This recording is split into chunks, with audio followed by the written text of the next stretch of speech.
Hi guys, welcome to career academy. हमारे पास एक क्वेश्चन है 9.09% ऑफ 88। हमें बताना है कि 88 का 9.09% पार्ट कितना होगा। ठीक है, अगर हम बात करते हैं 9.09 तो 9.09 को हम लिखते हैं 1/11, ठीक है, इंटू 88, ठीक है। ऑफ परसेंटेज ऑफ की जगह हम इंटू लगा देते हैं तो ये क्या हो जाएगा, आप देख सकते हो जब इसको सॉल्व करोगे तो ये हो जाएगा 8। तो मैं कह सकता हूँ 88 का 9.09% क्या होगा, 8। ठीक है, आप सभी जैसा जानते हैं कि प्रीवियस वीडियो में मैंने, जिन्होंने नहीं देखा है वो प्रीवियस वीडियो देख सकते हैं। हमने परसेंटेज पढ़ाना शुरू किया है और प्रीवियस वीडियोज में हमने जो पार्ट 1 था उसके अंदर मैंने बेसिक प्रिंसिपल्स के बारे में बात की थी कि परसेंटेज को यूज कैसे करते हैं, बेसिक प्रिंसिपल्स क्या है। आज हम इसके अंदर एक परसेंटेज चेंज देखेंगे, ठीक है, और कुछ बेसिक क्वेश्चंस करेंगे, ठीक है। और एक परसेंटेज चेंज काफ़ी इंटरेस्टिंग टॉपिक होता है इसके अंदर। और आने वाली वीडियोज में हम डिस्कस करेंगे जो वोट वाला कॉन्सेप्ट होता है, वोटिंग वाला, कि इतने परसेंट लेटर से कोई पर्सन है और उसको 100% वोट, पब्लिक के पास कितना वोट होता है 100%, उसमें से 10% इनवैलिड हो जाता है, ठीक है, और 90% वैलिड। उसमें से दो कैंडिडेट खड़े होते हैं, ए और बी, ठीक है, उनमें से ए 50% से जीत जाता है। तो इस तरीके के क्वेश्चंस आएंगे जो हम डिस्कस करेंगे आने वाली वीडियोज में। धीरे धीरे हम डिफिकल्टी लेवल को इंक्रीज करेंगे, बेस से शुरू करके एक 0 to हीरो लेवल पे हम जाएंगे, ठीक है। तो आज हम कुछ बेसिक क्वेश्चन डिस्कस करेंगे, ठीक है, और परसेंटेज चेंज के बारे में जानेंगे कि परसेंटेज एक्चुअली होता क्या है, ठीक है। अब आप देख सकते हो मेरे पास दो क्वेश्चंस मैंने बोर्ड पे लिखे हैं, ठीक है। अब आप क्या कर सकते हो कि पहले बिना देखे सॉल्व करने की कोशिश करो, ठीक है, और अगर नहीं आता है तो फिर आप वीडियो को देखो, ये एक अच्छा आइडिया होता है, ठीक है, खुद से सॉल्व करने का, ठीक है। अब हमारे पास क्वेश्चन है 56% of Y is 182, then Y. हमको पता है कि 56% ऑफ वाई कितना होता है 182, तो वाई की वैल्यू हमको कैलकुलेट करनी है। इसको कैसे लिखेंगे, हम लिखेंगे 56/100 into Y is equal to 182। यही तो है 56% ऑफ वाई। इसको हम कैसे लिखेंगे, 56/100, ठीक है, into Y is equal to 182, ठीक है। ये क्या है 182। अब देखो वाई की वैल्यू क्या हो जाएगा यहाँ पे, Y is equal to 182 into 100 divide by 56, ठीक है। क्या बहुत ही आसानी से आप इसको सॉल्व कर सकते हो, ठीक है। तो जब आप इसको सॉल्व करोगे तो वाई आ जाएगा आपका 325, ठीक है। मैंने डायरेक्टली लिख दिया है, ठीक है। आप इसको सॉल्व करना अच्छे से, ठीक है, आपको डायरेक्टली नहीं लिखना है, आपको ये अच्छे से जो कैलकुलेशन पार्ट है वो आपको अच्छे से आना चाहिए, ठीक है। जितना स्ट्रॉन्ग आपका कैलकुलेशन पार्ट होगा उतने ही आसानी से आप क्वेश्चंस को सॉल्व कर पाओगे, ठीक है। अब देखो हमारे पास अगला क्वेश्चन है। अब मेरे पास एक और सेकंड क्वेश्चन है, what percentage is 12 kilogram of 180 kilogram. वो कह रहा है 12 किलोग्राम, ठीक है, 180 किलोग्राम का कितने परसेंट है, ठीक है। टोटल पार्ट क्या है मेरे पास 180 किलोग्राम। लेटर से मैंने एक सिंपल से मेरे पास एक ब्रेड है, ठीक है, इसके मैंने 4 इक्वल पार्ट करे, ठीक है, और मैंने उसका एक पार्ट पिक कर लिया, कितने में से 4 में से, तो ये क्या हो जाता है 25%। सिमिलरली टोटल पार्ट मेरे पास कितना है 180 किलोग्राम, ठीक है, उसमें से मैंने कितना पिक किया है 12 किलोग्राम, ठीक है। तो अब इसका क्या करोगे आप, परसेंटेज निकाल दोगे। कैसे निकालेंगे, देखो किलोग्राम से किलोग्राम कैंसिल, 12/180, तो ये कितना हो जाएगा 12 × 12 और 12 × 12 हो जाएगा नीचे, और कितना बचेगा, ये बचेगा आपका 60, तो 12 ये हो जाएगा 15, 1/15। अब आप सभी को पता है कि जो हमारे पास 1/5 होता है वो कितना होता है 20%, ठीक है। अब ये क्या है, इसको मैंने 3 से डिवाइड करूंगा तो ये क्या हो जाएगा 1/15। जब मैं इसको 3 से डिवाइड करूंगा तो ये हो जाएगा 6.67%, ठीक है। तो आप याद रखना कि 12 किलोग्राम 6.67 है 180 किलोग्राम का, ठीक है। यदि टोटल पार्ट 180 किलोग्राम है तो उसका 6.67% कितना होगा 12 किलोग्राम, या फिर 1/15 पार्ट क्या होगा उसका 12 किलोग्राम, ठीक है। इतनी आसानी से आप इसको सॉल्व कर सकते हो। अब अगला क्वेश्चन आप बोर्ड पे पढ़ सकते हो। क्वेश्चन है हमारे पास, if 10% of x is same as 20% of y, then x ratio y क्या होगा, हमें बताना है, ठीक है। तो इसको मैं क्या लिख सकता हूँ, 10% क्या होता है 1/10 ऑफ x इंटू एक्स, ठीक है। और चाहो तो आप क्या लिख सकते हो 10% of x 10 divide by 100 into x, तो ये भी क्या हो जाएगा 1/10। ठीक है, मैंने आपको वहाँ पे बताया था, जो पहली वीडियो थी उसमें मैंने यही बताया था कि फ्रैक्शन को परसेंट में कैसे लिखते हैं और जो परसेंटेज होता है उसको हम फ्रैक्शन में कैसे लिखते हैं। ठीक है, इज इक्वल टू, वो क्या बोल रहा है 10% of X is same as 20% of Y is equal to 20% क्या होता है आपको सभी को पता है, 1/5 क्या होता है 20%, 1/5 ऑफ वाई। ठीक है, अब मुझे क्या निकालना है एक्स रेसो वाई। ठीक है, X ratio Y, X ratio Y क्या होता है एक्स अपॉन वाई, मैं इसको निकालना चाहूँगा। ठीक है, तो देखो एक्स यहाँ पे है, इस वाई को मैं नीचे लेके आ जाता हूँ। ठीक है, देखो ये 10 ऊपर चला जाएगा यहाँ पे और 5 नीचे डिवाइड में है, तो ये कितना हो जाएगा 2।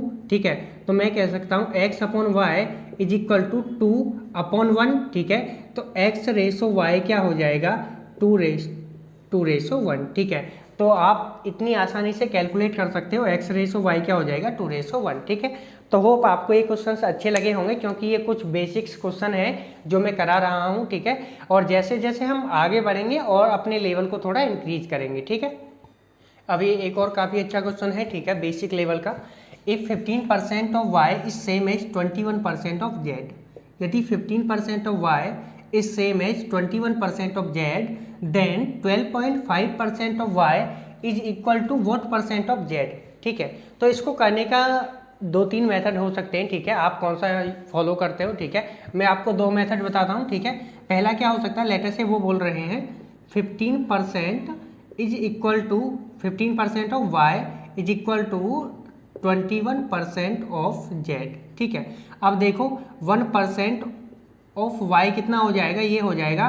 ठीक है, चाहो तो आप इसको कैसे लिख सकते हो। ठीक है, आप इसको ऐसे कर सकते हो कि परसेंटेज को भूल जाओ, तो मैं लिख सकता हूँ 15 ऑफ वाई, 15 इंटू वाई। ठीक है, 15 ऑफ वाई को मैं लिख देता हूँ 15 into Y is equal to 21 into Z. ठीक है, अब देखो मुझे क्या निकालना है 12.5। ठीक है, अब मैं निकालता हूँ 1 ऑफ वाई कितना हो जाएगा 21 divide by 15 of Z.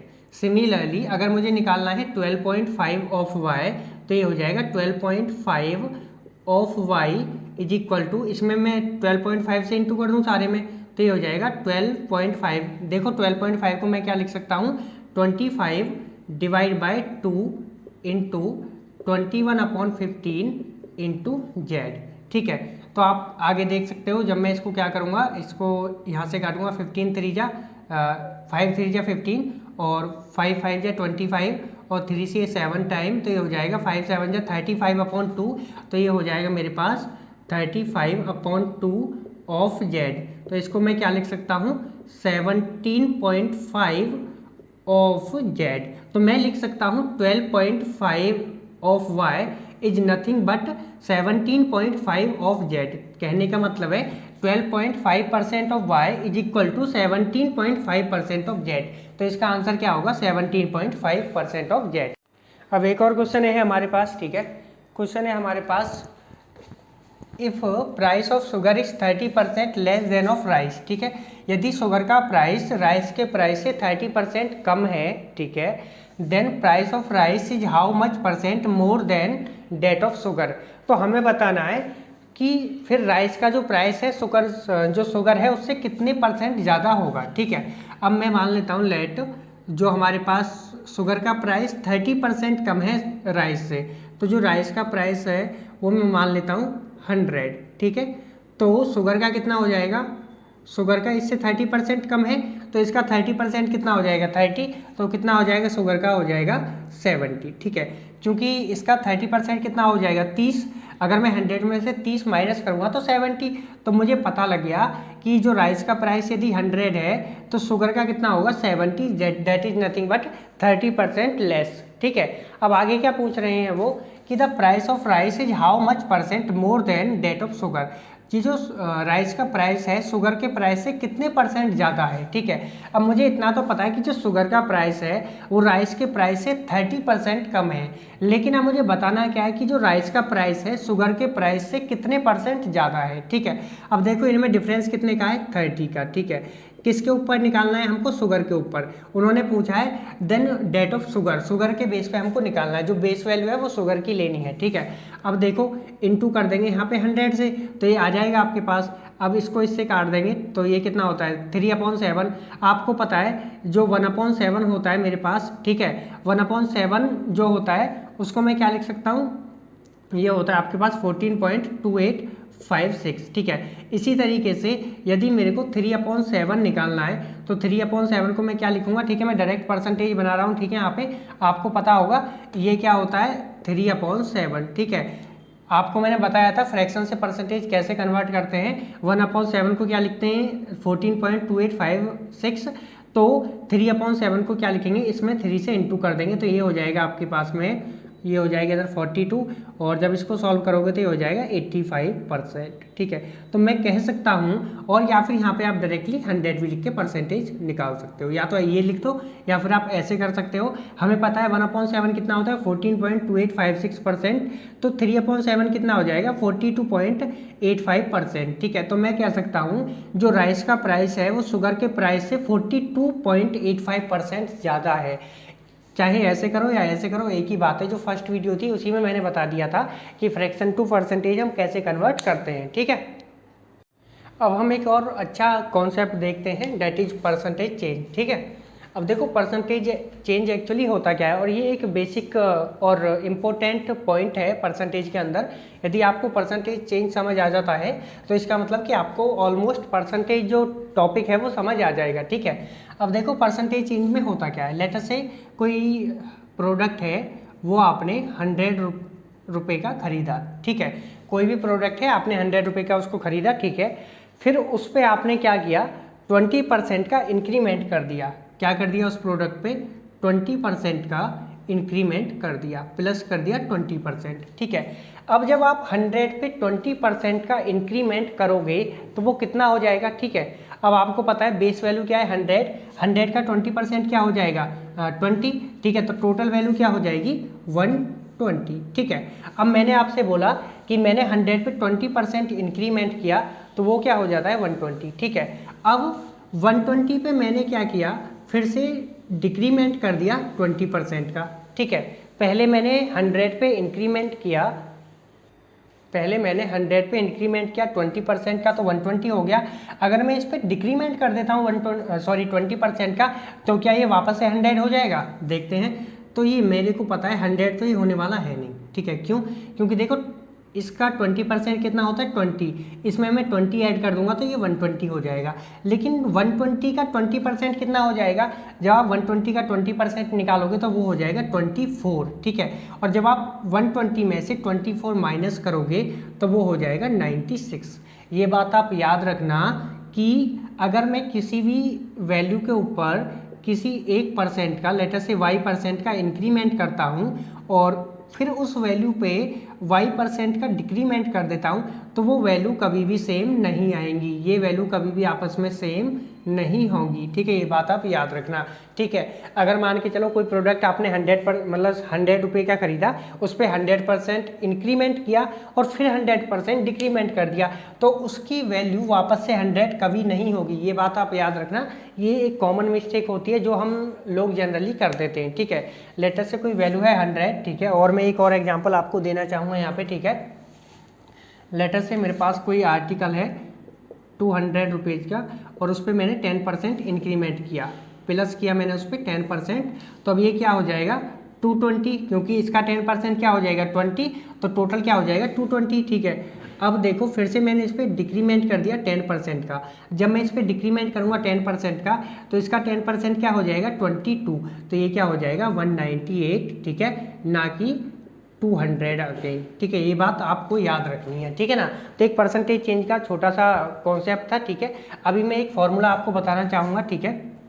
Letter से मेरे पास इनिशियली जो वैल्यू है वो 100 है और बाद में मैंने उस पर कुछ परसेंटेज चेंज किया है, ठीक है, कुछ x% चेंज किया है और फिर मैंने ये मैंने चेंज किया है, ठीक है। चेंज बोले तो या तो इंक्रीमेंट या डिक्रीमेंट, चेंज का मतलब हमेशा इंक्रीमेंट ही नहीं, हमेशा डिक्रीमेंट ही नहीं, इट आइदर इंक्रीमेंट और डिक्रीमेंट। लेटर से मैं यहाँ पे लिखता हूँ x% चेंज, ठीक है, मैंने उसको चेंज कर दिया है x% से, तो मुझे नई वैल्यू मिल जाती है 120, ठीक है। अब मुझे बताना है कि कितने परसेंटेज चेंज मैंने किया है, ठीक है। तो परसेंटेज चेंज कैसे निकालूंगा मैं, यहाँ पे आप देख सकते हो फाइनल वैल्यू क्या है मेरे पास, ये है फाइनल वैल्यू और ये है मेरे पास इनिशियल वैल्यू। फाइनल वैल्यू क्या है मेरे पास 120, इनिशियल वैल्यू क्या है मेरे पास 100, डिवाइड बाय किसके ऊपर मैं परसेंटेज कैलकुलेट कर रहा हूँ, इनिशियल वैल्यू के ऊपर, तो ये हो जाएगा 100 इंटू 100, ठीक है। परसेंटेज के लिए मुझे 100 लगाना पड़ेगा। अब देखो ऊपर क्या हो जाएगा 20 डिवाइड बाय 100 इंटू 100%, 100 से 100 कैंसिल, ये क्या हो जाएगा 20%। अब देखो पहले वैल्यू छोटी थी अब बड़ी आई है, तो इसका मतलब मैंने उस पर इंक्रीमेंट किया है, तो ये क्या हो जाएगा परसेंटेज चेंज कितने का हुआ है +20 का, ठीक है, +20, क्योंकि इंक्रीमेंट क्या है, अगर डिक्रीमेंट करता तो -20 आता, ठीक है, जो भी हुआ हो चेंज, ठीक है। अब मैं आपको एक फॉर्मूला यहाँ पे लिखवाता हूँ, वो फॉर्मूला आपको याद रखना है, ठीक है, और वो फॉर्मूला काफ़ी बेसिक है, ज़्यादा फॉर्मूला नहीं है इसमें, मैं बताता हूँ आपको। परसेंटेज चेंज जो होता है वो होता है आपके पास final value minus initial value divide by initial value into 100, ठीक है, ये होता है परसेंटेज चेंज का एक फॉर्मूला, ठीक है, जो आपको याद रखना है, ठीक है ना। लेटर से मेरे पास एक वैल्यू है 36 और मैंने उस पर 50% का इंक्रीमेंट किया है। अब आपको कैसे पता लगा कि इंक्रीमेंट क्या है, क्योंकि जो प्लस है ये बताएगा इंक्रीमेंट और डिक्रीमेंट, ठीक है। 36 का 50% मैंने इंक्रीमेंट किया है 36 पे, तो फाइनल वैल्यू क्या होगी, ठीक है। अब देखो 50% क्या होता है 1/2, ठीक है।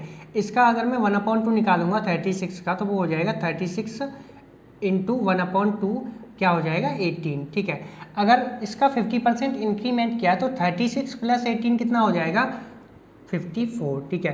तो आप देख सकते हो फाइनल वैल्यू क्या होगी मेरे पास 54, ठीक है। इस तरीके से हम निकालते हैं, ठीक है, परसेंटेज चेंज, ठीक है। अब लेटेस्ट से मेरे पास एक वैल्यू है 32, ठीक है, और उस पर मैंने परसेंटेज चेंज किया है -25%, तो मुझे फाइनल वैल्यू कैलकुलेट करना है, ठीक है। अब आपको पता है कि जो 25% होता है उसको मैं क्या लिख सकता हूँ 1/4, ठीक है। अब पता लगा आपको कि हम फ्रैक्शन क्यों पढ़ते हैं, परसेंटेज से फ्रैक्शन हम क्यों बनाते हैं और हम उनको क्यों आसान ट्रिक में सीखते हैं, ताकि जब हम क्वेश्चन सॉल्व करें तो आसानी से उसको सॉल्व कर पाएँ।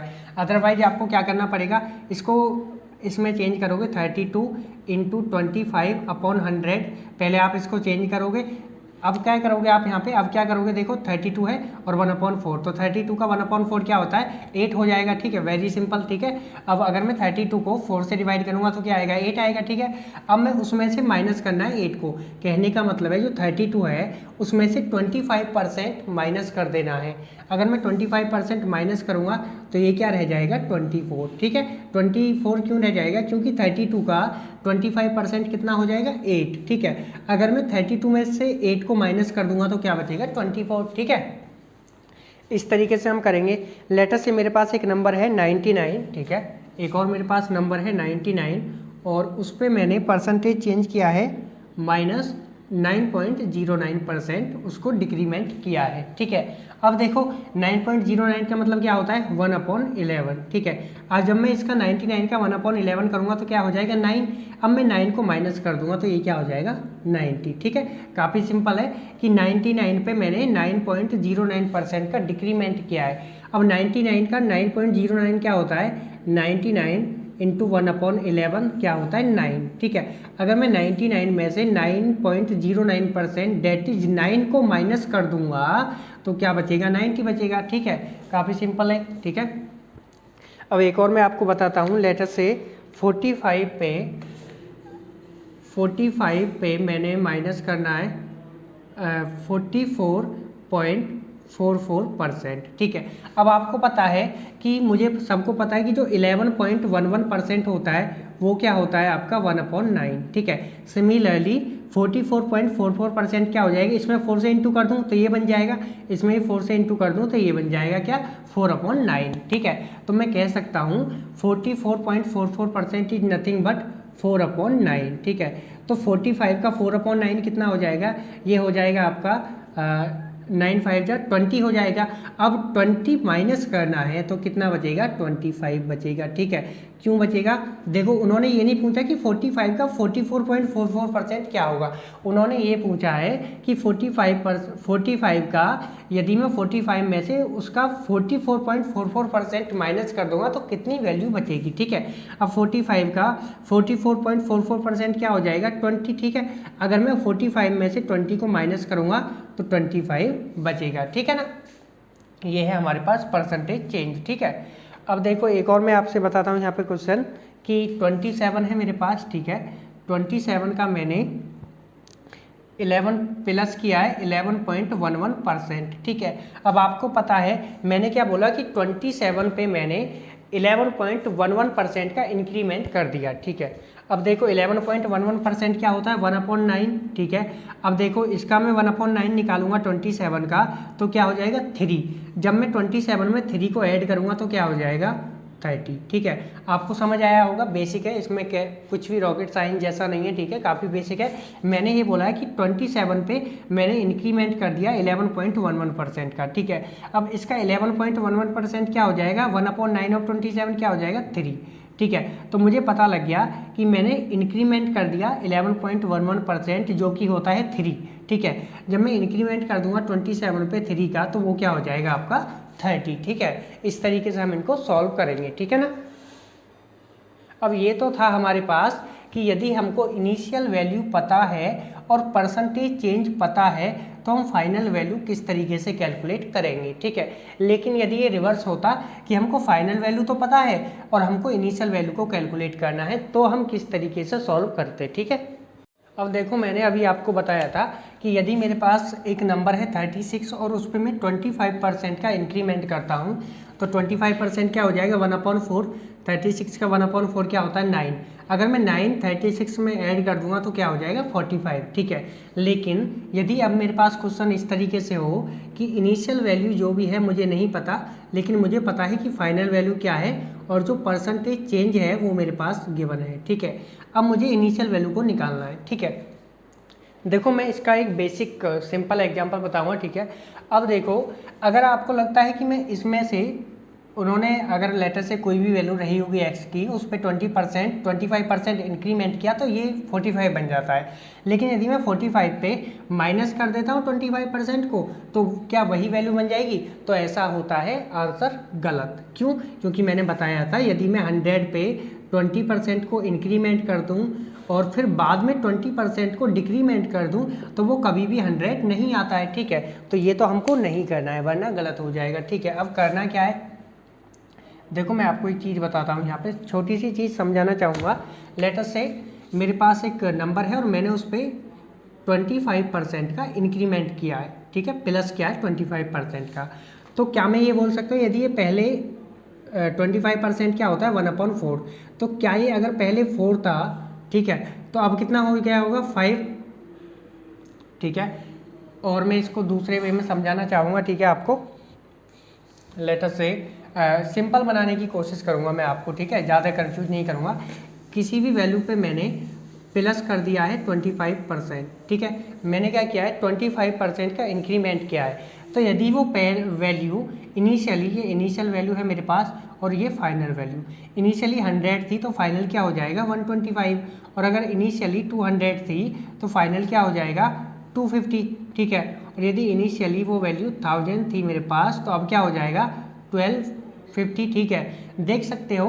अब यहाँ पे एक चीज़ आपको समझ आएगा, वो क्या कि जो इनका रेशियो होगा वो क्या होगा, जब इसका आप रेशियो कैलकुलेट करोगे इनिशियल और फाइनल वैल्यू का, तो ये हो जाएगा 100 डिवाइड बाई 125, तो कितना हो जाएगा 25 4 जा, ये हो जाएगा 4/5, ये भी हो जाएगा 4/5 और ये भी हो जाएगा आपके पास में क्या 4/5। ठीक है, जो रेशियो है वो सेम है इनिशियल वैल्यू और फाइनल वैल्यू पे। ठीक है, तो एक बेसिक चीज़ आपको समझ आई होगी। ठीक है, तो क्या मैं ये कह सकता हूँ 25% क्या होता है 1/4। ठीक है, यदि मेरी ये क्या है टोटल अमाउंट और बेस वैल्यू, यदि पहले वैल्यू 4 थी और उस पर मैंने 25% का इंक्रीमेंट किया है तो 25% क्या होता है 1। अगर मैं बोलता हूँ टोटल वैल्यू 4 है मेरे पास, उसका 25% क्या हो जाएगा 1। कैसे 1/4 ऑफ 4 क्या हो जाएगा 1, तो अगर मैंने उस पर 1 को इंक्रीमेंट कर दिया, प्लस कर दिया 25%, तो 1 को इंक्रीमेंट कर दिया, तो अब वैल्यू क्या हो जाएगी मेरे पास 5। ठीक है, यदि मैं बोलता आपसे कि मेरे पास 4 है टोटल वैल्यू, ठीक है, और मैंने उस पर 25 का डिक्रीमेंट कर दिया, माइनस कर दिया 25, तो अब वैल्यू क्या हो जाएगी मेरे पास 3। ठीक है, तो ये बात अब मैं आपको एक एग्जाम्पल के तौर पर समझाता हूँ, ठीक है, और फॉर्मूला बताने की कोशिश करूँगा। ठीक है, अब आप क्वेश्चन में देख सकते हो कि 25% का इंक्रीमेंट हुआ और वो 45 बन गया। ठीक है, 25% क्या होता है 1/4। ठीक है, यदि पहले वैल्यू 4 थी तो अब कितना हो गया 5, क्योंकि इंक्रीमेंट हुआ है। ठीक है, तो मुझे पता लग गया, क्योंकि मैंने अभी रेशो आपको बताया था, यदि इनिशियल वैल्यू पहले 4 थी तो अब कितना हो गया 5, लेकिन 5 तो नहीं है, वो कितना है 45। तो 45 बनाने के लिए मैंने क्या किया होगा, इंटू किया होगा 9 से। ठीक है, और सिमिलरली मैं यहाँ पे भी 9 से इंटू कर दूंगा। तो जब मैं 9 से, क्योंकि रेशो सेम रहना चाहिए इनिशियल वैल्यू और फाइनल वैल्यू के बीच में, तो यहाँ पे रेशो क्या है मेरे पास, इनिशियल वैल्यू और फाइनल वैल्यू का यदि मैं रेशो निकालता हूँ तो ये है 4:5। ठीक है, सिमिलरली जब मैं यहाँ पे इंटू कर दूंगा तो ये कितना हो जाएगा 36। ठीक है, तो 36 और 45 का रेशो क्या होगा, 36 और 45 का रेशो भी क्या होगा, अब देखो 9 से कर सकता हूँ, 9 4 जा 36 और 9 5 जा 35, ये भी हो जाएगा 4:5। ठीक है, तो आप देख सकते हो यदि पहले उस चीज़ का प्राइस 36 था तो अब कितना हो गया 45। कैसे निकाला, इस परसेंटेज चेंज की मदद से। ठीक है, अभी हम एक और क्वेश्चन समझते हैं तो आपको और आसानी से समझ आएगा। अब देखो मेरे पास कोई वैल्यू है x, उस पर मैंने इंक्रीमेंट किया है 12.5% का, तो मेरे पास जो फाइनल वैल्यू है वो आती है 36। ठीक है, अब देखो 12.5 क्या होता है 1/8। ठीक है, मैंने आपको बताया था 12.5% का 1/8 का मतलब क्या होता है 12.5%। ठीक है, तो इसका मतलब क्या हो गया, नीचे वैल्यू क्या होता है टोटल और ऊपर होता है उसका परसेंटेज। ठीक है, 12.5%। ठीक है, तो अगर मेरी इनिशियल वैल्यू 8 थी, ठीक है, तो उस पर कितने का चेंज हुआ है 1 का। ठीक है, इस तरीके से समझो, ये थोड़ा डिफिकल्ट है समझाना। 1/8, ठीक है, ये क्या है 12.5%। कहने का मतलब है कि टोटल वैल्यू क्या है 8, अगर मैं 8 का 12.5% निकालता हूँ, 8 का 12.5% जो होगा वो पता है क्या होगा, वो होगा 1। ठीक है, अगर मान के चलो मैंने इंक्रीमेंट कर दिया उसको, तो 8 पे मैंने 1 का इंक्रीमेंट कर दिया, तो फाइनल वैल्यू क्या बन जाएगा 9। अगर मैं उस पर डिक्रीमेंट करता तो 1 कम हो जाता, तो फाइनल वैल्यू क्या बन जाता 7। ठीक है, अब देखो यहाँ पे 8, ठीक है, टोटल वैल्यू क्या है मेरे पास 8, क्योंकि 12.5% क्या होता है 1/8। ठीक है, अब देखो 8 पे मैंने क्या किया, उसको इंक्रीमेंट किया है, प्लस किया है। अगर प्लस किया है तो इनिशियली यदि वैल्यू 8 था तो अब कितना हो जाना चाहिए था 9, लेकिन वैल्यू मेरे पास कितना है 36। ठीक है, अब देखो 9 से जब मैं 36 बनाऊंगा तो मैं इंटू करूँगा कितने से 4 से। सिमिलरली जब मैं 8 को x में कन्वर्ट करूँगा तो यहाँ पे भी क्या करूँगा 4 से इंटू करूँगा, तो x की वैल्यू क्या हो जाएगा मेरे पास 8 4 जा 32। तो मैं कह सकता हूँ कि यदि 32 पे मैं इंक्रीमेंट करता हूँ 12.5% का, तो वो क्या हो जाएगा 36। तो आंसर क्या हो जाएगा 32। ठीक है, तो अब आप देख सकते हो, आपको समझ आया होगा। ठीक है, अब इसका मैं एक फॉर्मूला आपको लिख देता हूँ जो कि आपको आसानी रहे समझने में। अब आप देखो, जो मेरे पास परसेंटेज होता है मैं उसको न्यूमरेटर अपॉन डिनोमिनेटर की फॉर्म में लिखता हूँ, यानी कि P/Q की फॉर्म में लिखता हूँ। जैसे कि 12.5% को मैंने लिखा 1/8। ठीक है, अब परसेंटेज चेंज मेरे को निकालना है। यदि इंक्रीमेंट होता है, ठीक है, यदि ये बात आप याद रखना, ये जो डिनोमिनेटर होता है ये हमेशा टोटल वैल्यू होता है और उसकी बेस वैल्यू मैं कह सकता हूँ। ठीक है, अब देखो यदि मेरे को इंक्रीमेंट निकालना है तो इसका मतलब जो पहले वैल्यू थी डिनोमिनेटर में, अब वो क्या हो जाएगी डिनोमिनेटर प्लस न्यूमरेटर। आप देख सकते हो 1/8, यहाँ पे इंक्रीमेंट था तो पहले 8 थी, तो अब कितना हो जाएगा 8 + 1, ये क्या हो जाएगा 8 + 1 9। ठीक है, यदि ये माइनस होता तो हम क्या कर देते 8 - 1। सिमिलरली यदि ये परसेंटेज डिक्रीमेंट होता तो नीचे आए, यहाँ पे आएगा इनिशियल वैल्यू हो जाएगी डिनोमिनेटर और फाइनल वैल्यू क्या हो जाएगा डिनोमिनेटर माइनस न्यूमरेटर। ठीक है, इस तरीके से हम एक फॉर्मूला हमने यहाँ पे बना दिया है। ये कोई फॉर्मूला नहीं है, एक बेसिक अंडरस्टैंडिंग है। ठीक है, किसी भी क्वेश्चन को करने के लिए। ठीक है, अभी हम इस पे और कुछ क्वेश्चंस प्रैक्टिस करते हैं तो आपको ये टॉपिक अच्छे से क्लियर हो जाएगा। ठीक है, अब देखो मैंने एक क्वेश्चन लिया है, ठीक है। पहले हमने डायरेक्टली किया था, अब हम इस फॉर्मूले की मदद से करेंगे, ठीक है। अब देखो 9.09 का मतलब क्या होता है 1/11, ठीक है। यदि पहले वैल्यू 11 थी तो अब डिक्रीमेंट हुआ है तो क्या हो जाएगा 10, क्योंकि 11 में से माइनस कर देंगे, जो भी डिनोमिनेटर है उसमें से न्यूमरेटर को माइनस कर देंगे। तो इसका मतलब क्या हो गया, अगर मेरे पास पहले 11 थी तो अब होनी चाहिए थी 10, लेकिन पहले 11 ना होकर 99 थी, तो इसका मतलब प्रोडक्ट ऑफ 9 करेंगे और इसमें भी प्रोडक्ट ऑफ 9 करेंगे तो ये क्या हो जाएगा 90, ठीक है। अब हमको सिंपल में हम डायरेक्टली कर सकते हैं। सिमिलरली यहाँ पे देखो, यदि मैंने किसी x वैल्यू पे इंक्रीमेंट किया है 11.11% का तो वो 30 बन जाता है। अब देखो 11.11 क्या होता है 1/9, ठीक है। तो अगर पहले वैल्यू 9 थी तो अब मेरे पास क्या हो गया है 10, 9 + 1, देख सकते हो न्यूमरेटर को प्लस कर देंगे यदि इंक्रीमेंट हो रहा है, और डिक्रीमेंट होता है तो डिनोमिनेटर में से न्यूमरेटर को माइनस कर देंगे, ठीक है। अब देखो यहाँ पे 10 होना चाहिए था, लेकिन ये क्या 30, तो ये क्या प्रोडक्ट ऑफ 3 कर देंगे यहाँ पे, और इसमें भी हम प्रोडक्ट ऑफ 3 करेंगे तो ये क्या हो जाएगा x हो जाएगा आपके पास में 27, ठीक है। इतने आसानी से आप किसी भी परसेंटेज चेंज के क्वेश्चन को सॉल्व कर सकते हो, ठीक है ना। अब देखो एक और क्वेश्चन लिखा है मैंने, कोई वैल्यू है मेरे पास x, उस पर मैंने डिक्रीमेंट किया माइनस का 11.11, ठीक है। डिक्रीमेंट किया है 11.11%, तो मेरे पास फाइनल वैल्यू आता है 64, ठीक है। अब आपको पता है 11.11% क्या होता है 1/9, तो इसका मतलब यदि वैल्यू पहले इनिशियली 9 थी तो अब कितना हो जाएगा 9 - 1 8, ठीक है। लेकिन ये 8 ना होकर कितना है 64, तो ये क्या होता है इंटू 8, ठीक है। 8 × 8 क्या होता है 64। सिमिलरली यदि मैं इसमें भी इंटू कर देता हूँ 8 से तो ये क्या हो जाएगा 72, तो मैं कह सकता हूँ x की वैल्यू क्या हो जाएगा 72। इनिशियली x की वैल्यू मेरे पास 72 थी, कहने का मतलब है जो मेरे पास इनिशियल वैल्यू थी वो कितना थी 72, और मैंने उस पर डिक्रीमेंट किया 11.11% का, तो मेरे पास फाइनल वैल्यू क्या आएगा 64, ठीक है। एक और देखते हैं 44.44% क्या होता है। आपको पता है 11.11% क्या होता है 1/9, अगर मैं इसमें इंटू कर दूंगा 4 से तो ये क्या हो जाएगा 44.44, तो ये क्या हो जाएगा 4/9, ठीक है। क्या हो जाएगा 4/9। यदि मेरे पास पहले वैल्यू 9 थी तो अब कितना हो जाएगा 9 + 4 13, ठीक है। अब आप देख सकते हो यहाँ पे मैं क्या करूँगा 3 से इंटू करूँगा, और यहाँ पे भी क्या करूँगा 3 से इंटू करूँगा, तो x कितना हो जाएगा 27 हो जाएगा, ठीक है। अब देखो मैं आपको एक होमवर्क क्वेश्चन देता हूँ, ठीक है, वो आपको घर से करके लाना है। क्वेश्चन क्या है, लेट अस से मेरे पास कोई x वैल्यू है, ठीक है, और मैंने उस x वैल्यू पे 27.27% का इंक्रीमेंट किया है, ठीक है, प्लस किया है, इंक्रीमेंट किया है, तो मुझे फाइनल वैल्यू आता है 98, ठीक है। तो मुझे x की वैल्यू क्या है आपको कमेंट सेक्शन में इसका कमेंट करना है, ठीक है ना। तो आज के लिए सिर्फ इतना ही, परसेंटेज चेंज आपको समझ आया होगा, ठीक है। अगली वीडियो में हम बहुत सारे प्रैक्टिस क्वेश्चंस करेंगे, जितने भी परसेंटेज चेंज से प्रैक्टिस क्वेश्चंस पूछे गए हैं, और परसेंटेज चेंज को थोड़ा एडवांस लेवल पे पढ़ने की कोशिश करेंगे। Thank you guys.